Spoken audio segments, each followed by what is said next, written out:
So I'm happy to share about my experiences with this institute, MITCON Management. This is not the first time I've come here. It's been a couple of times earlier. But today's experience was something which is substantially different than my earlier experiences, where I came only as a guest lecturer and talked on a particular topic.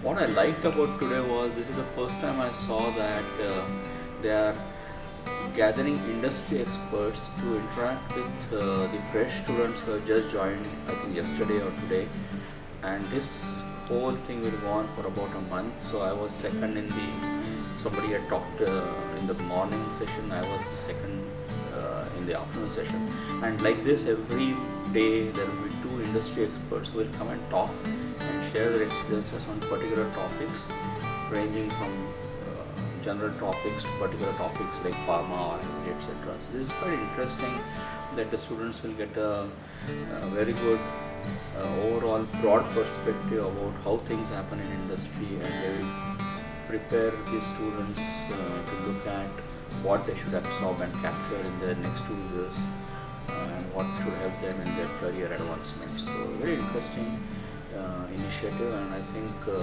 this will go a long way in helping the students to build themselves into something more meaningful.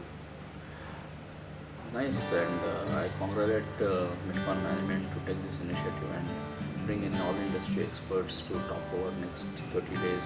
So I guess minimum of 50 or 60 such industry experts will come and will immensely benefit the students. This is a nice thing. Thank you.